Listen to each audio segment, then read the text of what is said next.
Hello and welcome to an exclusive broadcast on YouTube and Facebook. It's about an exciting new, potential new treatment for OCD. We're going to be discussing that a little bit later on. The title of today's broadcast is Can Psilocybin Help with Treating OCD? Can Psilocybin help treat OCD? So we're going to be talking about a crowdfunding campaign by a charity called Orchard, who are crowdfunding to fund a trial in psilocybin in the treatment of OCD. Now, this is hosted by Made of Millions charity. Thank you very much to them, in partnership with Orchard. So Orchard is who we're going to be focusing on today.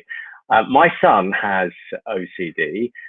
He was diagnosed when he was 13. He's 17 now. And what struck me and has struck me over the past few years is how little research has been done into OCD treatment.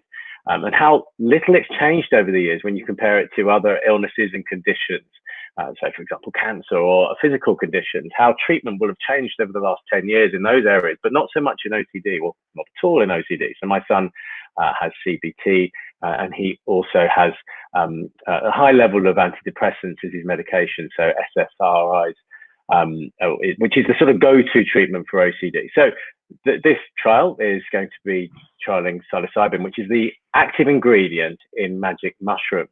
And I'm delighted to say we're able to be joined by, well, I think his title is the chief investigator of the trial. That makes him sound like a copper, doesn't it? Makes him sound like a policeman. So I prefer to call him as the lead of the trial. So this is Professor David Nutt.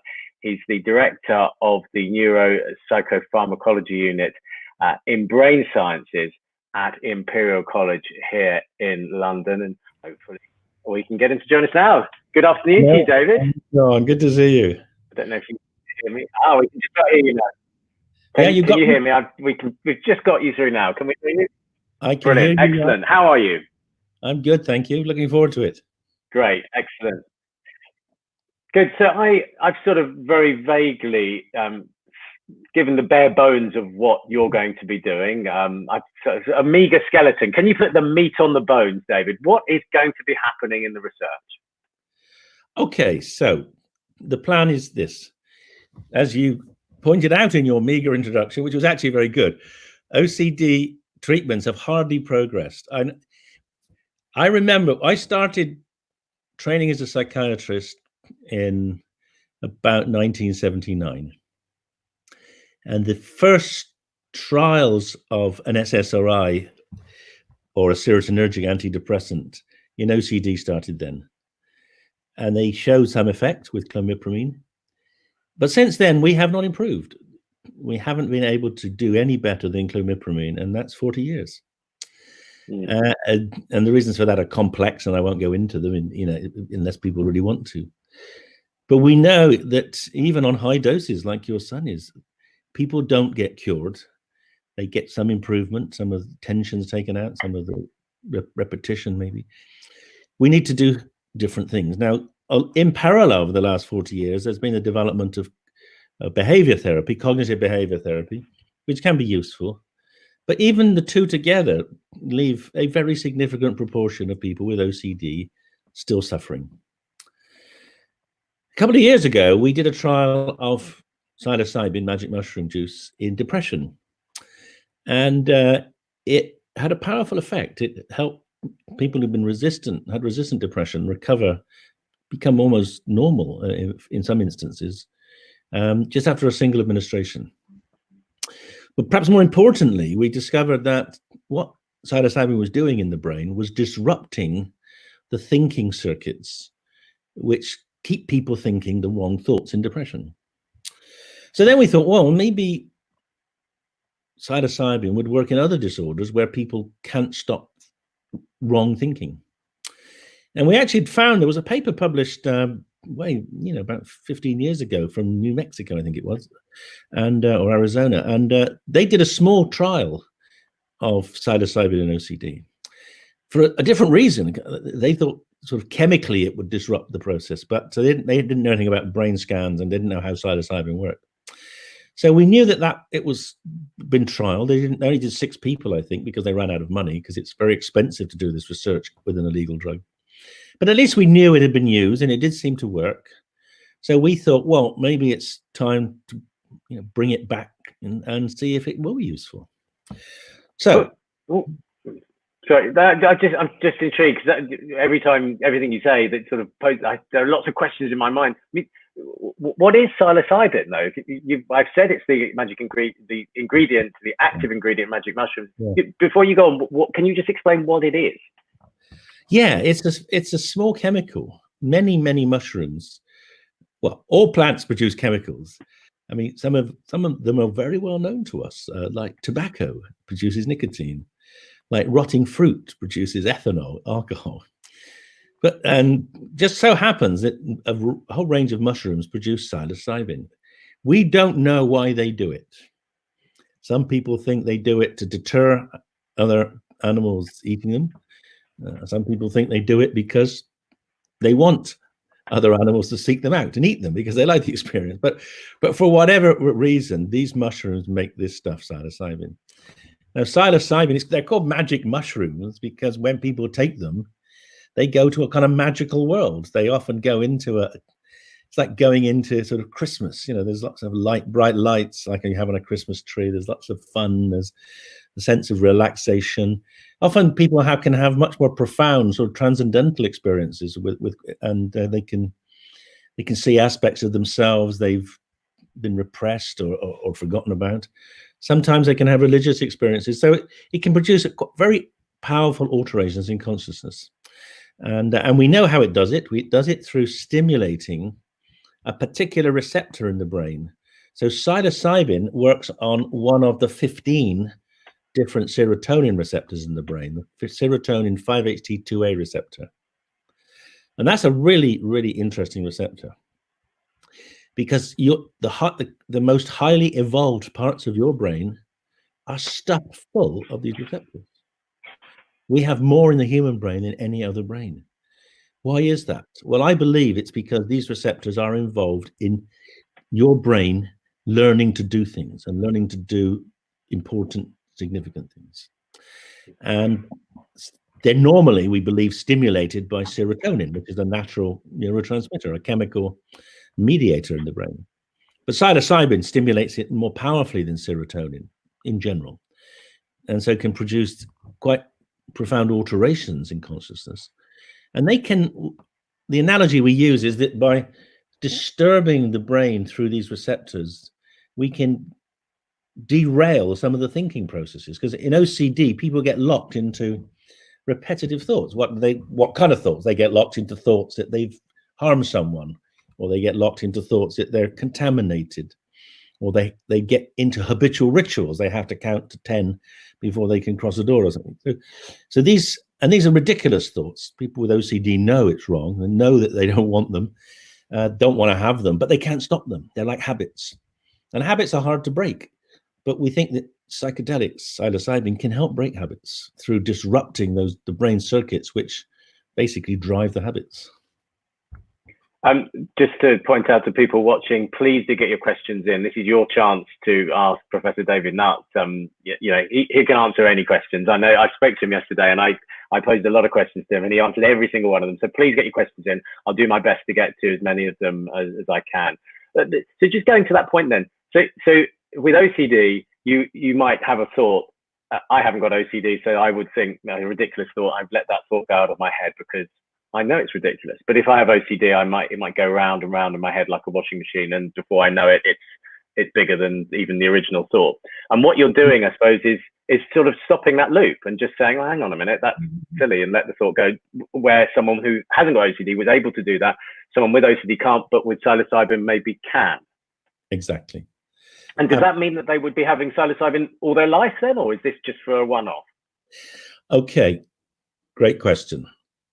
So obviously there's not much research been done, but typically when we're using psilocybin to treat depression, or now people are using it to treat addictions, which is again another brain state where people get locked into unwanted forms of thinking, typically we use one or possibly two treatments, maybe two treatments 3 weeks apart. So what we're looking to do is produce a profound alteration in function, kind of a reset, like pressing the reset button on your computer. And some of our patients with depression say that that's what happens. And if you go online, if you go onto YouTube and search OCD and mushrooms, you'll find actually a rather beautiful description by a Canadian student of how she uses magic mushroom tea. And about every 2 or 3 months, she takes a cup of tea to reset her OCD, and then it goes away, and it comes back after a few months, and then she resets it. Why does it come back? It comes back because people with OCD have been having those thoughts for a very, very long time. It's a very difficult to unlearn habits. So they're always pushing to get back into dominance, but you can seem to kind of help suppress them for periods. So our thinking is that if this works, it will probably use it intermittently to help people restore balance in their brain. But there is another possibility, and I have to say, our current experiment is quite is somewhat unusual. It's not typical.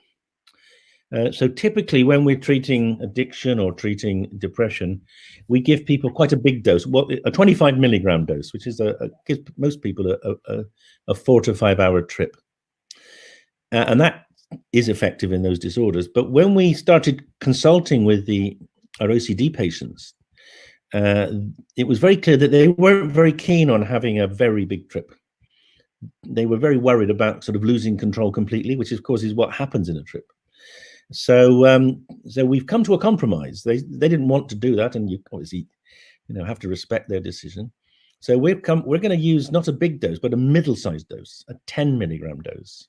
That won't produce a lot of hallucinations, probably won't produce any. It won't produce the sense of disrupting your ego. People won't be wandering off through the universe to meet God. But what we think it will do is loosen up the connections in the brain so that they can begin to use the techniques they've already been taught, like CBT, to get more benefit from those and try to get more control of the thinking. We've had a few questions, some from people watching. I've also got a question from one of the leading specialists in OCD, which I'll throw at you in a second. But this is I'm going to try and I can show that. Yeah, Charlotte Louise Dudley, is this something you would do instead of taking regular medication or alongside? And I suppose the question there is that the people you're going to do the trial on, will they be having CBT and SSRIs at the same time, or are these people who those things haven't worked, and in the future, is this something that you can mix and match, or you do one or the other? No, you can't mix and match. And that's actually one of the biggest problems we have. So the people who we envisage coming into this trial will largely be people who have failed on SSRIs and failed on CBT. In fact, that is the entry criterion. They have to have not had adequate response. And the other problem is that if you're on SSRIs, it does blunt the effect of the psilocybin. So and also there are some other medications that people with OCD are often on, drugs like olanzapine or quetiapine, and they must be stopped because they block the effects of psilocybin. So we're going to have to see if we can get people to reduce their dose of SSRIs so that we can maximize the benefit of the psilocybin. But if it does work, the vision is that then you'd have these episodic psilocybin treatments rather than needing the SSRIs. She's asked another question. Also, will there be hallucinations like with magic mushrooms? You've sort of addressed that, haven't you? That with other patients, not OCD patients, people do go on a small trip. But having spoken to people with OCD, you decided that wasn't a good idea. So if you are having the dosage, what is the dosage? Can you tell us? Is it microdosing? So 10 milligrams. So that's not microdosing, is it? No, that's really more than microdosing. Really important difference. Microdosing is a low dose you take 2-3 times a week. I'd be surprised if that helped OCD. We're using a MIDI dose, a 10 milligram dose. You can detect that in the brain. People will feel different. They just won't hallucinate. They won't have interactions with entities in a different universe, etc. But they will know they're having an effect. But we want them to still be in control so they can do the psychotherapy, so they can do the CBT. We want them to practice the CBT when their brain is in this more flexible state, so they can perhaps get more benefit from the CBT. I mean, this may be taking us off the path a bit, but Carolina Pachis Moreno has given us a couple of questions. So just ask. She said, would ketamine help? I mean, that's not your area, is it? That's something different. No. It is my area a bit. Okay. I mean, Can you answer that? I can answer that. Yes. You told me I can answer anything. Yeah. Oh, yeah. I know you can. You're a superhero. So, please go ahead and answer. Ketamine's interesting. There are people. If you go on the web, you'll find people who are using ketamine to treat OCD, sometimes with considerable success. Again, with ketamine, to get therapeutic benefits, you've got to have a trip. It's a shorter trip. Ketamine, 1 to 2 hours, psilocybin 3 to 4 hours. Ketamine can disrupt the repetitive thinking in depression. It's used in depression. The difference between ketamine and psilocybin is that, at least in depression, psilocybin effects last for weeks or months, whereas the ketamine effects just last for a couple of days. But if you look in the brain, initially, ketamine and psilocybin produce similar changes in the brain. And it's not implausible that people could use ketamine in a similar way to what we're doing with psilocybin, in a lower non-psychedelic dose, to facilitate learning to overcome OCD. And I imagine that someone's going to be doing that fairly soon, because they're already starting to use ketamine in that fashion to treat addiction. Okay, so this is from Professor David Veal, who I know you know. He's in the UK here. He's one of the leading experts in OCD, and he's actually emailed me the other day because my son had treatment under him, so I sort of know him.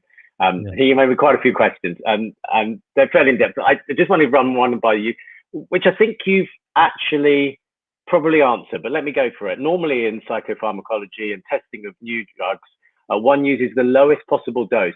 What has been learned from previous trials of psilocybin in OCD or in depressive ruminators about the optimum dose for clinical effectiveness? I mean, you said that 10 milligrams is what you're going for. He goes on, I ask, as one of the problems of too low dose in treatment of refractory OCD patients is that it could be of no benefit, or they get a bad trip because someone with OCD may be too controlling and resist being open to new experiences. And then he goes on to say, high doses, well, they might give up control and allow themselves to be more open to new experiences. So it sort of takes that question on a little bit further, because he knows an awful lot about OCD.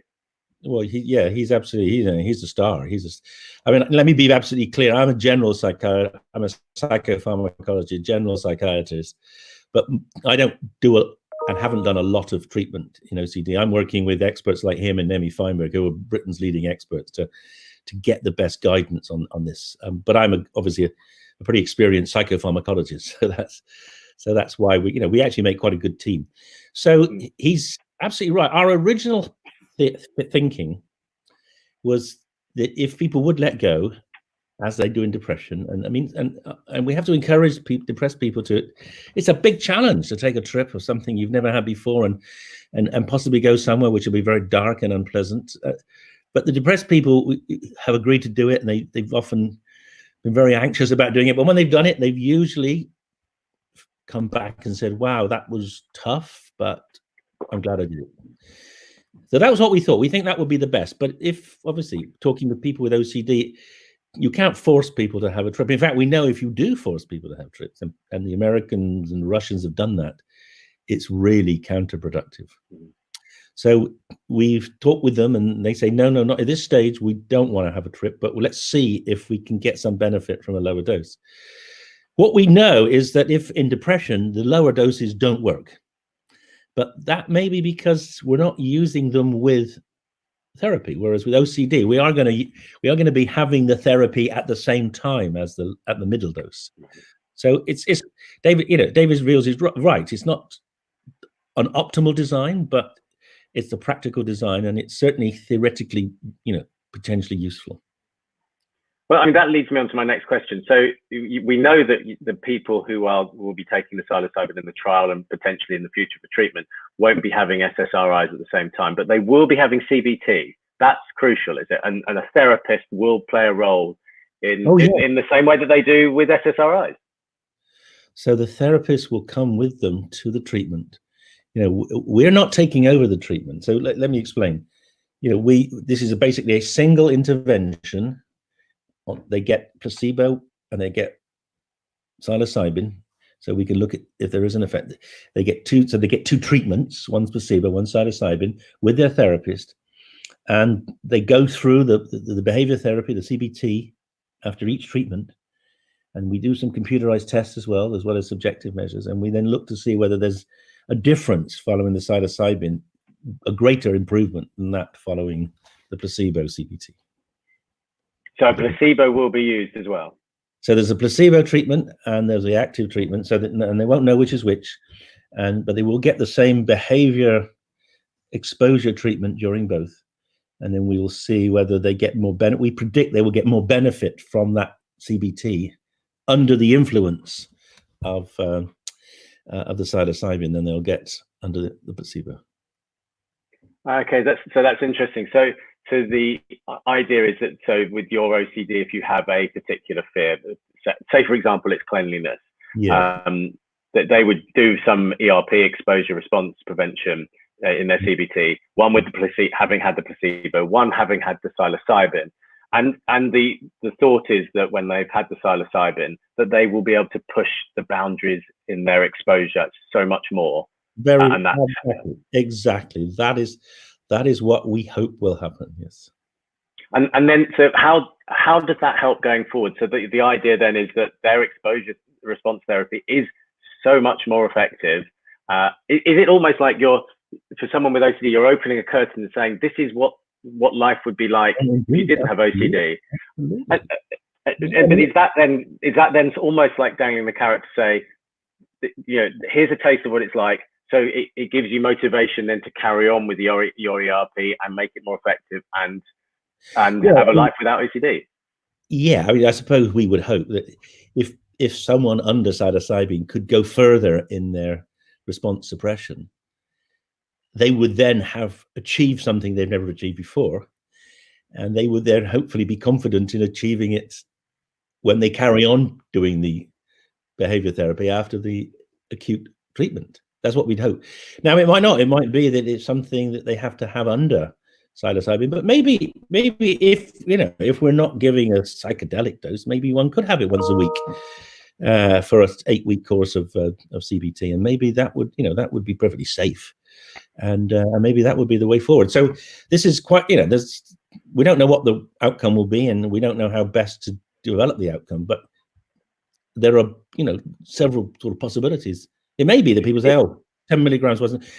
Actually, just as an aside, when we started the depression study, our ethics committee insisted we had to give a 10 milligram dose to depressed people, because they said, well, you never, how can you tell it'll be safe? And I said, well, millions of people have used psilocybin. It was a medicine in the 1960s. Yeah, but has it ever been given to depressed people? And I said, well, of course it has, but modern depressed people, well, no.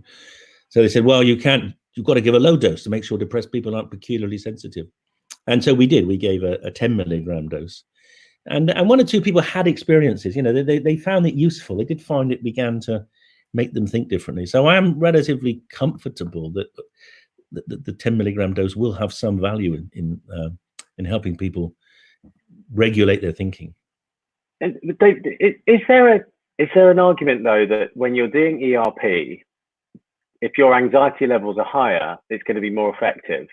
So you're testing yourself more, and if you have something that helps you get, I say that as someone who hasn't got OCD, and I couldn't imagine how difficult it is to do ERP, the one thing that you fear the most so intensely you're having to do. But is there an argument that if your anxiety levels are higher, you're more likely to get more out of it? Yeah, it's a difficult. Yes, is the simple answer. But of course, if you get to a point where your anxiety is so great you cannot do it, or you run away from the room when you're doing it, then it can be very destructive, because people can then sort of lose all the benefits and then start feeling guilty and blame themselves and be too frightened. So yeah, that's why we tend to do it sequentially in a graded fashion.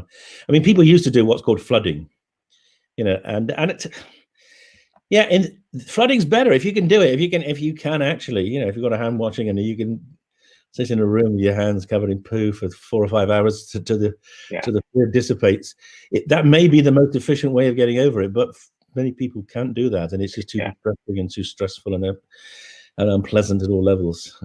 Yeah, of course. I mean, of course, it doesn't work because people would be cured of OCD, wouldn't they? And I obviously I had to caveat that. I say that as someone who hasn't got OCD is asking that question. If I had OCD, I probably wouldn't have asked that question because it clearly is incredibly difficult. So I completely understand that.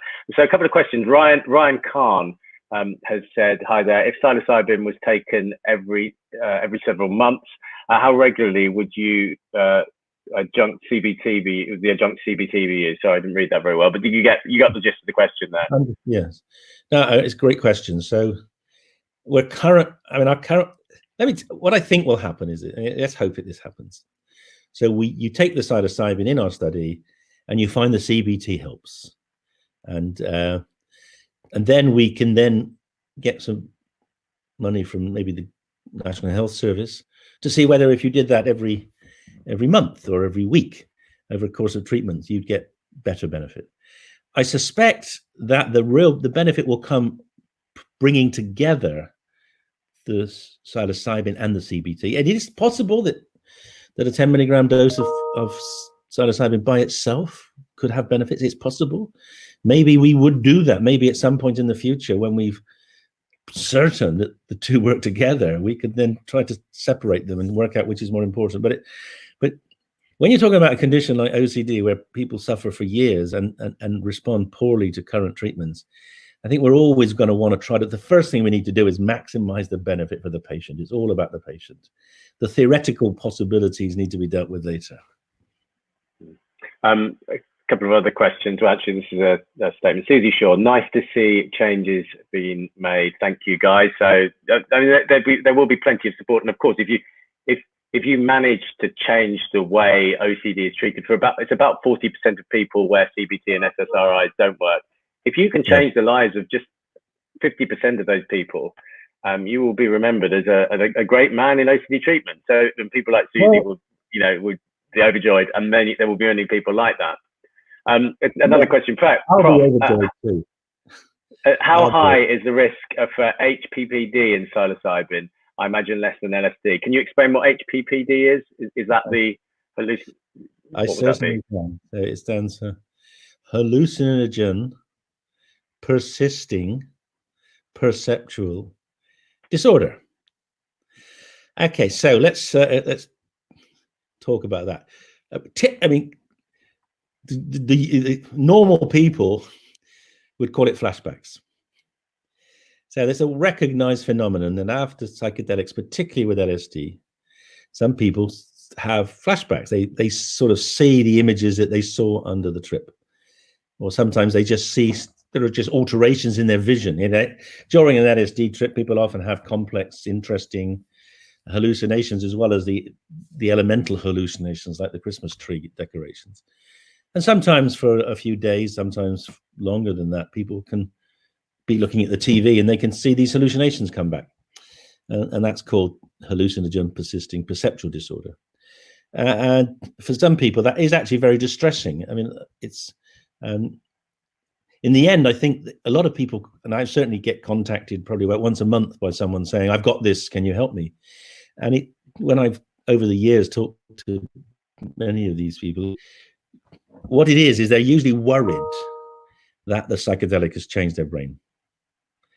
And in fact, their worry about that is usually way more problematic, way more distressing than the odd little twinkle of a light in the corner of their vision every now and then. So the reality, we know that these drugs don't damage the brain. In fact, they heal the brain. Is psilocybin less likely to cause it? Well, we've seen virtually no cases. So we've done several hundred psilocybin treatments and also research experiments. We've not seen anyone have persisting visual perceptual problems. Possibly one person had a slight persistence in a sort of altered sense of self.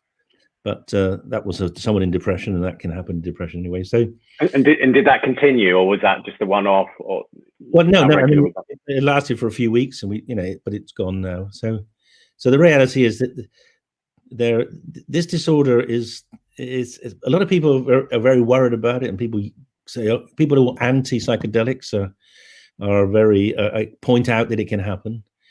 But all treatments have side effects, and overall, psychedelics tend to have relatively few in the way of what you might call physical side effects. They don't cause bodily changes in the way that other drugs can. So Stacey Hirschman has said, what are the risks versus the benefits? You obviously outlined some there. Are there any other things that concern you, or is it as you said already? So what are the risks of a 10 milligram dose of psilocybin? Well, the risks I can explain that best by telling you the kind of people we won't give it to. We won't give it to people who are psychotic, because even the 10 milligram dose might make psychosis a little worse. And that's it. I mean, I think a 10 milligram dose of psilocybin is going to be very well, we know it's very well tolerated, and will have almost no injury. I mean, okay, we might exclude people who've got kind of heart failure, people with serious medical conditions as well, because it can lift blood pressure a little bit. But the 10 milligram dose actually is has very little impact on the body. So the benefit, we don't know what the benefits are. We haven't done. That's why we're doing the experiment.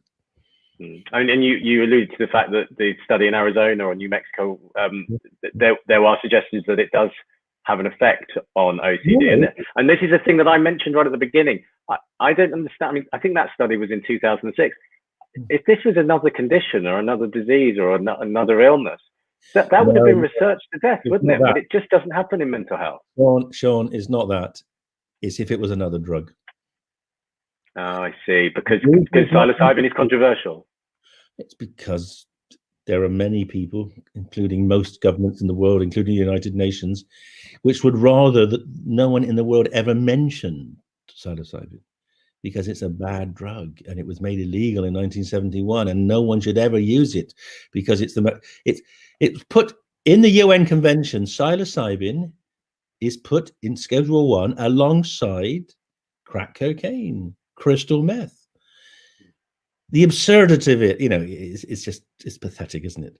But people want psychedelics banned because they don't like the idea that people might use them to change the way they think, and that ban on recreational use has had such a disgusting and damaging impact on research. So that's why there hasn't been research on, because to do OCD research with psilocybin has already taken me 2 years to get to this stage. It's cost me thousands of pounds in terms of licenses, and tens of thousands of pounds in terms of staff time. It's between 5 and 10 times more expensive to do any experiment with a psychedelic than it is with any other drug, because they're illegal and dangerous, even though they're not. Well, Paul Robinson has said, had numerous CBT sessions, tried SSRI medication, still plagued every day with intrusive thoughts. This new trial sounds amazing. Would love to try it. Leon Eldridge.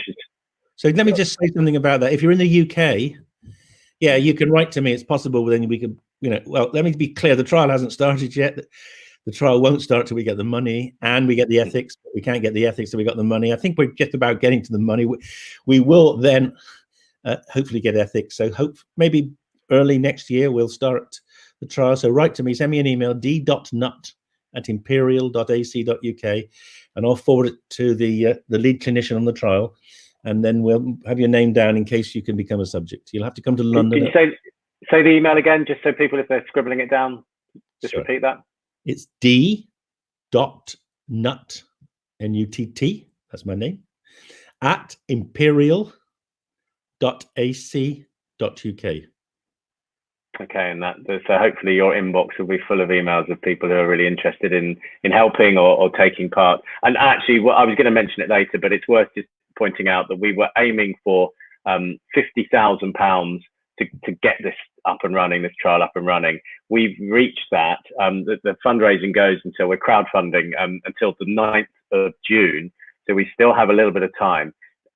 Now, the £50,000 is great, but we really would love to get to £80,000 because that would make sure that the trial, well, you explain what difference would that make to you in terms of the trial? Well, several things. I mean, the first is we costed it at 50, but things probably have changed. Every year the government brings out a new regulation, a new form I have to fill in to allow me to do research. So that might be another £1,000. The drug costs, they were quoted to. So yeah, so they it's almost certain that inflation, etc., has increased the price a bit, but we haven't recosted it. But also, if we do get a bit more money, then we hope to have a conference, hopefully, some kind of online conference like this at the end, and share the results with people. Mm-hmm. So just a few other things on that. If you want to help, you've got the email. If not, you'll have to go back on the YouTube or Facebook broadcast and have a listen. David Nutt's given it twice. Email David Nutt. Please donate. So orchardocd.org is the address. orchardocd.org, and on there you can donate. It would be great if you could donate, if you can help, if you can come up with some ideas of ways we could raise money, because we really want to. I mean, 80,000 would be great, as David has just pointed out. That extra money would really make a difference. There are lots of questions coming in. I really want to try and get through a lot of them. David Veal has actually sent me another one. I think we may have cleared this one up. What is the rationale that it might give a taste of non-ruminative thinking and being open to new experiences and what life could be like, or that it may help permanently to break repetitive patterns of thinking? I think you may have cleared that one up, but can you just answer that again? The answer is both may be true. It's quite likely that for some people one, for some people the other, but it's likely that for most people a little bit of each. Okay. So that's good. I mean, I know David Veal. I don't know whether he's watching live. And just to explain to people who are just joining, David Veal is one of the big sort of names in OCD, and we both have had. We both know David fairly well, and he sent me an email with about 20 questions. I'm going to leave some of those to the side because lots of people are getting in touch. So I don't think we've had Leon Eldridge. Professor Nutt, what do OCD patients who are given psilocybin do on their trip?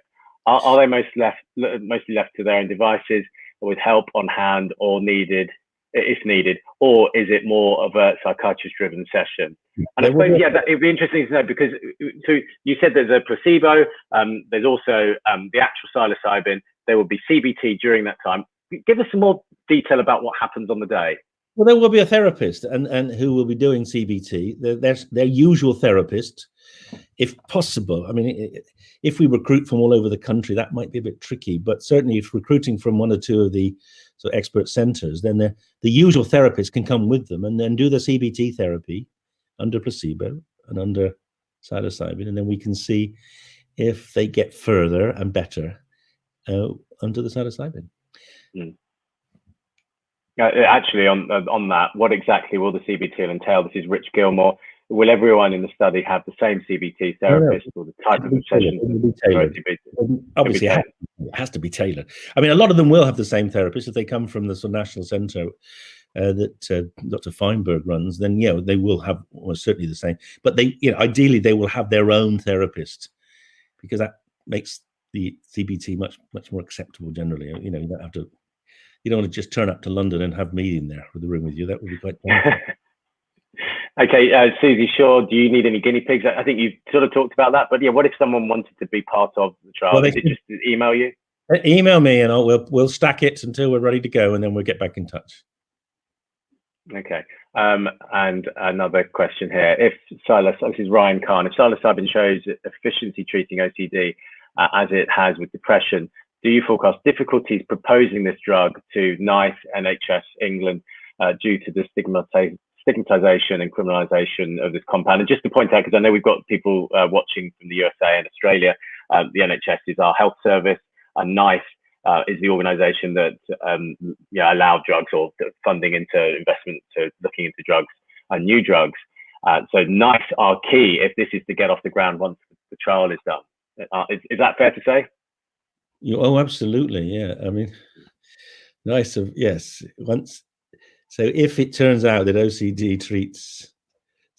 it turns out that psilocybin treats OCD, at some point NICE will do an appraisal, and NICE will have to decide whether the value to the society of paying for psilocybin treatment for OCD is worthwhile. Whether NICE will be affected by the criminalization, stigmatization is a very interesting question, but certainly politicians are. And there's no doubt that the costs of the treatment are massively enhanced by the fact that psilocybin is illegal. So if every single doctor who wanted to treat people with OCD had to go through what I've had to go through, spend a year, spend £6,000, have my own special safe bolted to my floor and my wall to keep my psilocybin, it won't be cost effective. So we have to change the legal status. We have to allow pharmacies in hospitals to put it alongside the heroin, which of course is much more dangerous, alongside the fentanyl, which is much more dangerous. We have to stop people stigmatizing psychedelics like psilocybin just on historical ignorance and prejudice. Does that mean your trial, for it to be successful, it has to be incredible, show that it's so successful that everybody's treated brilliant, you know, their OCD disappears, for you to be able to prove to NICE and NHS England to invest in this? I would have to do another study. We would have, well, I mean, if we manage to treat 15 people and they're all cured, then that would make people sit up and take notice. What happened with the depression study is what's likely to happen here, is that the depression studies showed a very, very powerful impact, the most powerful impact of any treatment in resistant depression ever in the history of psychiatry. And that then led a company called Compass Pathways to set up a proper trial. And they're doing 3 doses, a low dose, a middle dose, 10 milligrams, a low dose, 1 milligram, and a 25 milligram dose.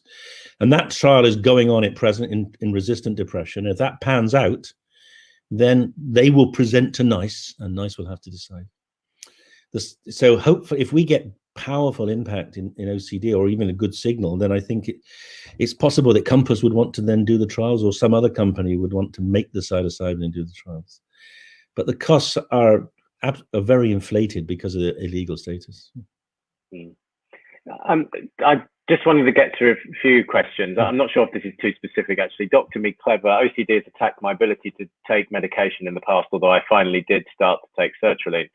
I believe for a long time that medication or therapy would make me a riskier person. And then they go on to say, I wondered if you had any thoughts about getting around this problem. Maybe that's too specific, but is that an issue with psilocybin?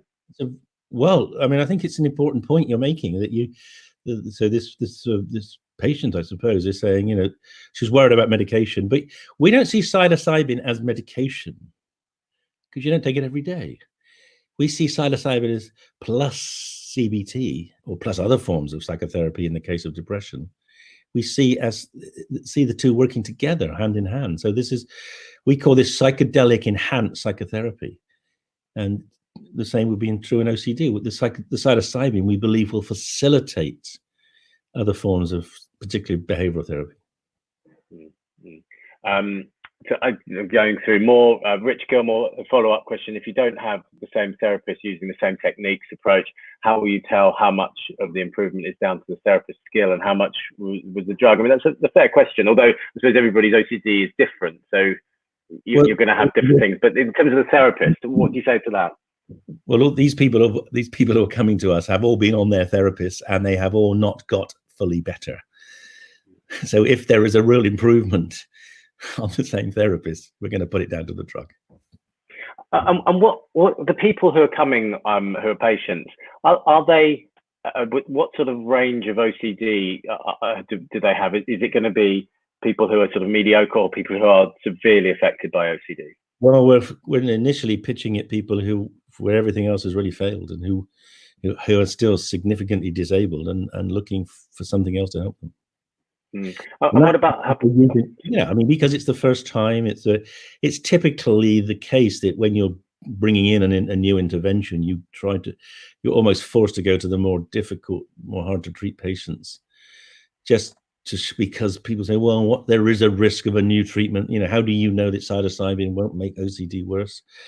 Well, it's unlikely to, because lots of people are using it personally, and it's not. But so, you know, generally, and it's not ideal that we're going for the most difficult to treat patients, because of course it may be that they are very difficult to treat and psilocybin doesn't work. But you have to start somewhere, and that's ethically that's where we're allowed to start, really.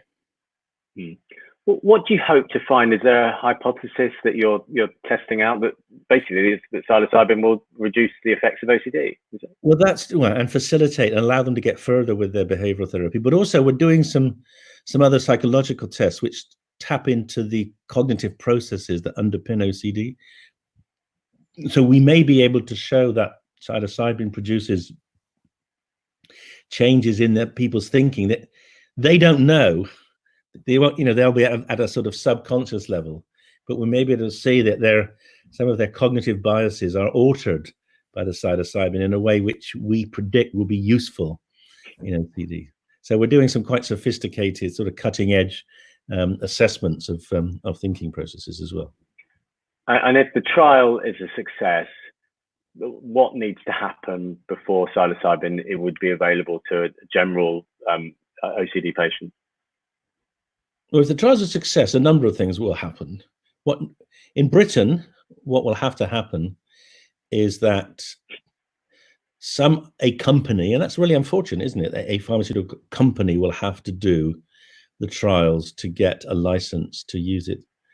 But in other countries, there are there are many countries in the world where psilocybin is legal.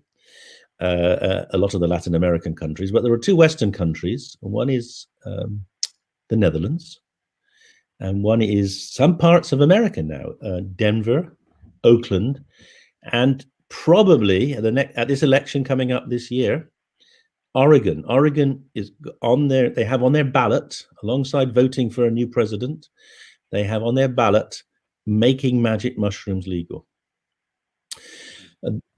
It's very likely, I think, that they will win.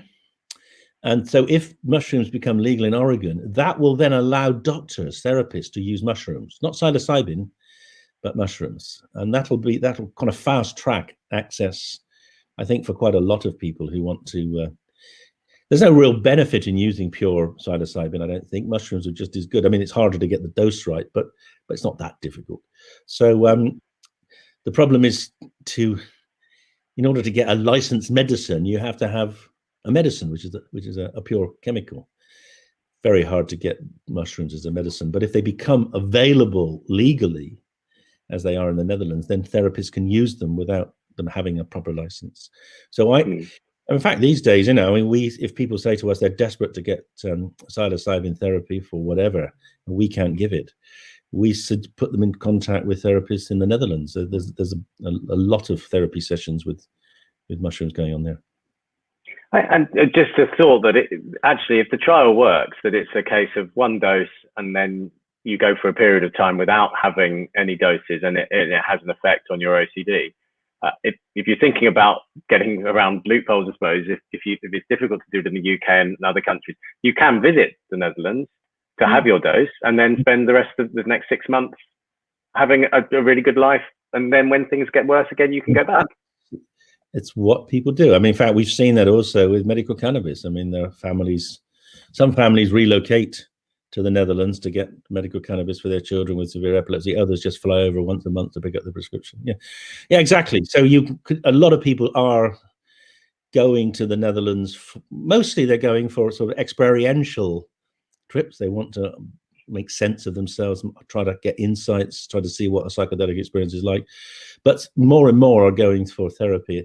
And some of the people who've been in our trials, when they cannot get follow-up psilocybin from us because we're not doing a trial, they go to the Netherlands. Yeah. No, time is against us, but I know this is something you feel passionate about, and it's something I'm just confused about as a father of a boy with OCD. I just feels like the treatment for OCD, the go-to is CBT and high levels of SSRIs, antidepressants.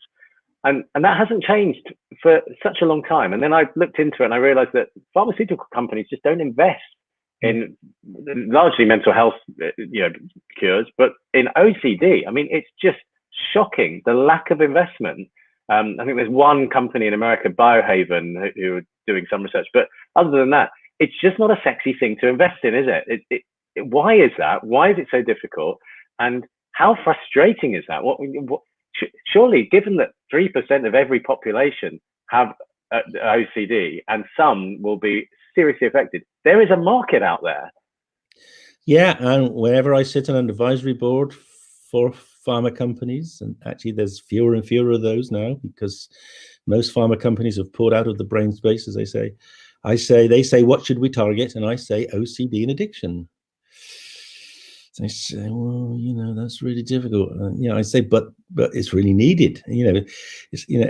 But they don't. The last proper trial of a conventional treatment for OCD was escitalopram nearly 20 years ago. I mean, that's terrible, isn't it? Yeah, and so the reasons, it is terrible. It's actually, but almost no companies are left researching psychiatry. One of the vice presidents of Glaxo, GSK, said 10 years ago, it made me very angry. He said, any company that's working in psychiatry needs their head read because it's too difficult. And of course it's difficult, and it's very difficult. It's much harder. And there are structural problems which work against research. So for instance, there's the fact that it takes 13 years on average to discover a new treatment in psychiatry. It takes on average 5 years to discover a new treatment for cancer. But you get the same patent life for both. So investors say, well, why should we waste 8 years of research on psychiatric treatments when we can get much faster return on cancer treatment? So most companies now work in the fields of, cancer is the field where every company is working. So that's the first thing. The second thing is that we don't have good models. Cancer, well, it's pretty easy. You can grow the cancer in the test tube, whereas disorders like OCD, really, it's a human disorder. And actually, one of the things I tried many years ago was to try to develop animal models of OCD. Proved pretty tricky. Not impossible, but actually most companies just couldn't be bothered to. If it wasn't straightforward, they didn't bother to get. They don't want to go down there. I'm doing so and then. So my grandson's just walked in. I'll see you. Granddad's busy. Yeah, just so getting, there's not such good animal models, but people should invest. There's not enough investment in that. The third reason is there's quite a lot of anti-psychiatry. There are a lot of people out there who don't believe that you should use medicines to treat psychiatric disorders. They're problems of the psyche, and they should be treated with psychological intervention. And yeah, absolutely. If psychological interventions had cured your son's OCD, we'd all be very happy, wouldn't we? But the reality is some people do require drugs. And also we haven't, you've got me on my hobby horse here, we haven't properly invested in the research. We have techniques which could explore the mechanisms of brain disorders like OCD. We've disinvested in them because, well, as you know, this country is going backwards. Our health service is being underfunded. Our health research is underfunded. So, it's a combination of factors. And I don't see it changing unless people like you start to campaign that, and the patient groups. It's vital we have innovation. And I think that's why, what we're doing is actually being allowed, because it's kind of it avoids people, people can say, oh, something new is happening. Even if it's not being done by companies. But what I don't want is us to be held to the same standards as companies who are going to make lots of money out of treatments, and therefore the treatment's not being allowed because we haven't been able to do what they do. Because to do that to take psilocybin on the market for depression in Europe is costing over £100 million just to go through the processes, and it's going to be very difficult for anyone to spend that taking it through OCD trials. You say people like me, I just shout a bit and haven't got much of a profile. You're the people who are changing people's lives. And actually, I noticed Sarah Franco's said here, thank you for doing this research and sharing. Just on a personal note, do you realize what, if you are successful, and I'm sure in other areas as well, the work you've done, you change people's lives, you make a massive difference in people's lives, people who aren't even born yet. You are potentially changing their lives. Well, is that what drives you on? Oh, that would be wonderful, wouldn't it? Wouldn't it be wonderful for people to say, in 100 years' time, they're using psychedelics to treat a range of disorders and possibly prevent them. One of the things that really interests me is whether if we start helping people get better ways of thinking when they're young, we might be able to stop them getting depressed, stop them getting OCD. I think it might be, psychedelics could have a very powerful role in prevention as well as treatment. Wouldn't it be great if people said, oh yeah, let's go back to those trials of Nutt back in the 2000s? there'll be a statue of you somewhere, and you'll be remembered. But we laugh, but what the situation, the level we've got to of treating OCD just feels like it's what it was so long ago, as we've explained. It feels like there needs to be something new for those people who aren't responding to CBT. I feel like it's obvious there needs to be something. CBT and SSRIs, there needs to be something new. You could be opening the doors to that, and hopefully, in 10 years' time, we'll be doing the same interview, probably not on YouTube or Facebook, whatever the new platform is, and we will be talking about the success of psilocybin or something new to help all those people who fall through the gap. Sean, if I'm alive in 10 years' time, I would be absolutely compass mentis. I'd love to be sharing with you the success. I really would. Stop it, David. You look 21. But look, it's great. It's great to talk to you. It's I can see from all the messages that are coming in on my screen. I haven't got to lots of them. I'm really, really sorry that I haven't been able to. I've tried to pick one from everybody who's messaged in, but if I haven't, I apologize for that. David, thank you very much indeed. It's been an absolute pleasure to talk to you. Personally, I found it really interesting. I know lots of people have. But before you go, just to say to people, orchardocd.org is the charity. That's the address, orchardocd.org. If you go to that website, you can donate. We're above 50,000, so we are confident that the trial can go ahead. But as you said, David, certain costs change, and to make the trial, I guess, maybe to get an extra person, to get an extra therapist, whatever. Things 80,000. If we can get to that, would be amazing. We've got until the 9th of June. Please donate. Please help. Please come up with ideas of how we can raise more funds. And thank you very much for watching. And David, mostly to you, thank you very much indeed. Thank you, Sean. It's been an absolute pleasure. And thanks everyone for tuning in, and share it with your friends and family. Thank you. Great. Goodbye to you all. Bye-bye. Bye-bye.